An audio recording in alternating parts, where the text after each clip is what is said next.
Max Holloway's Superman performance at 145, the 155-pound division with Poirier, Oliveira, Justin Gaethje, Islam Makhachev and Beneil Dariush, Rob Font, Misha Tate, and then some. All this and more on today's episode of Combat Catchups.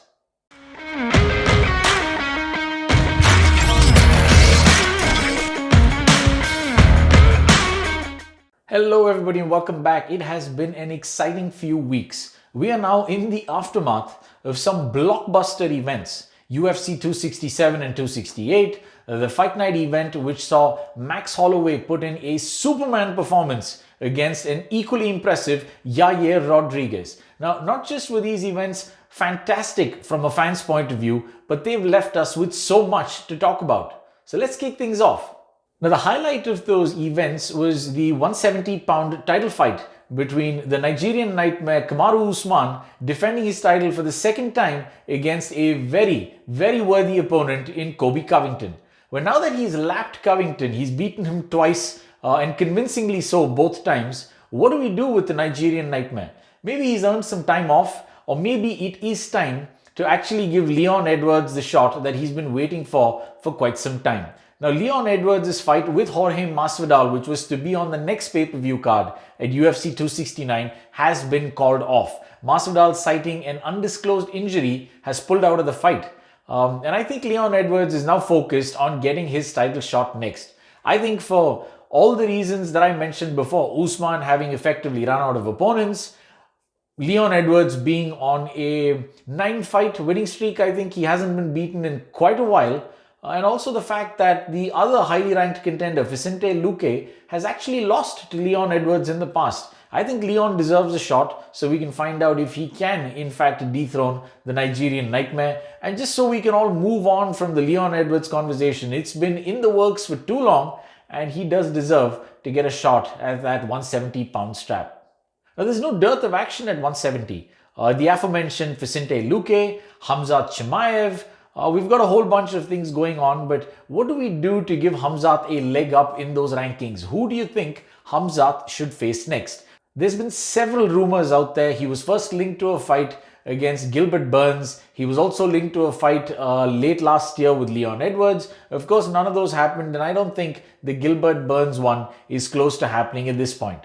The best bet for Khamzat Chimaev today, I think, comes in the form of perennial top 10 gatekeeper and contender Neil Magny. For no other reason except that Neil Magny is the only one that's actually asking for the Khamzat Chimaev fight. I mean, Gilbert Burns did go out there and say he doesn't mind taking the fight, but I think that's just because he's run out of options. And Neil Magny is a true test. He may be a better test than Li Jinliang and may actually be the answer to Khamzat's dry spell, because the man gets out of fights in the first round, comes away unscratched and is ready to go week after week.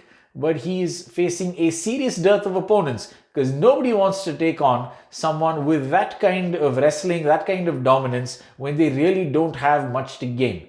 What do you think should be best for Khamzat next? Again, let me know in the comments below.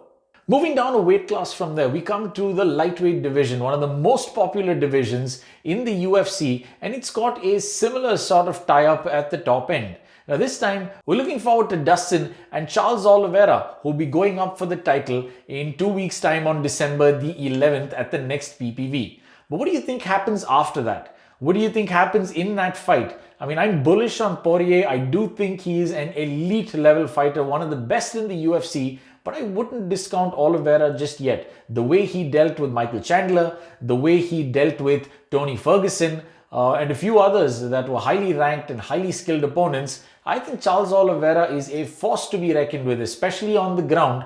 And he's not too bad on the feet either.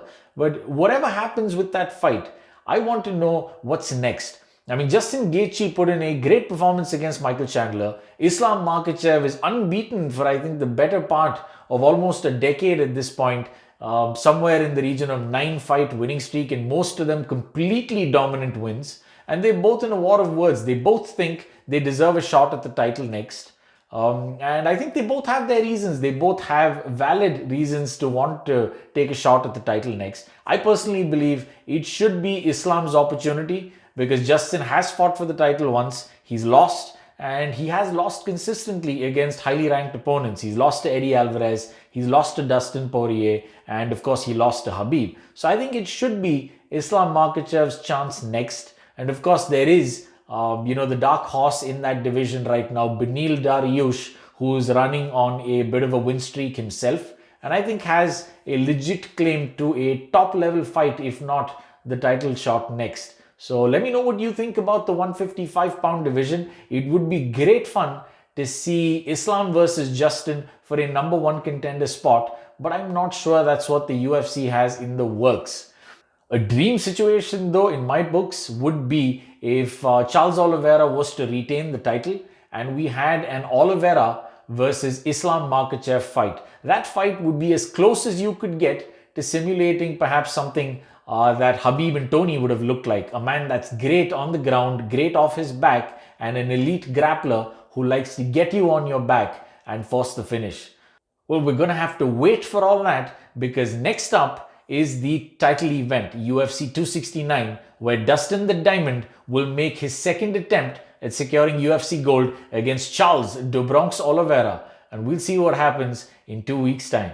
Now, this past weekend, the women's MMA pioneer Miesha the Cupcake Tate had a second fight after her return to the octagon. Unfortunately, Miesha had to face disappointment when she lost a hard-fought 5-round decision to Caitlin Vieira, breaking her nose in the process and coming away unsure of what's next for her. I mean, she didn't definitively answer the question of whether this is time for her to hang up her gloves. She seems undecided at the moment and wants to take some time off before she can make that call. Do you think it's time for Miesha to hang up her gloves? Or do you think the old lioness still has some fight left in her? Well, I guess time will tell, because she seems to think that for now, she just wants to take some time off and enjoy the festive season with her family. Now, coming back to the events that went past us, we had a particularly interesting fight in the 145 pound division. Max Blessed Holloway seems unstoppable at the moment. I mean, when he went into that fight with a returning Yair Rodriguez, a man who had taken 2 years off, someone that had questioned his own drive, who had almost been let go from the UFC at some point. Well, Yair came back with a bang. He actually started off getting a lead on Max in the first round.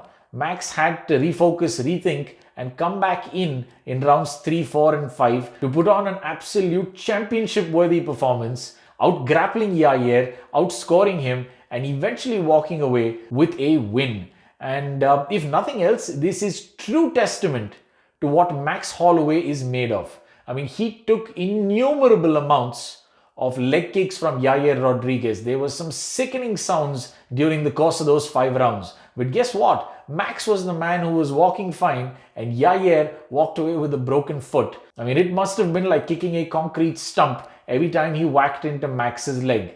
It's a testament to Max's durability and the stuff that he really is made of. But what's next for Max? He seems to be unstoppable. Nobody else, with the exception of Alexander Volkanovski, has been able to stop him in the last few years. So is Volkanovski Max up for round 3? Is that what's going to happen next? I mean, I don't think there's too many other things that make sense. But only time will tell. I guess the UFC has to make up their mind on what's next for Volko, because there has been talk that Henry Cejudo has been calling out Alexander Volkanovski. Now, I don't know what direction this will go in, but either of those 3 guys in a fight together will be an absolute blockbuster. So the UFC seems to be cultivating some big stars and some even bigger prospects.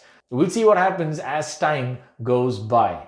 Now, coming up this weekend is an interesting matchup for people who are true fans of the sport. If you want to see a match that promises to be entertaining and shows a high level of mixed martial arts skill and performance, you've got Jose Aldo making his appearance in the 135 pound division, a division he has been relegated to for the last couple of fights since he's realized he is not really that competitive at 145 anymore. Now, he's going up against a very tough man in Rob Font, who's actually doing much better than Jose Aldo and has got a 3-4 fight winning streak at this point.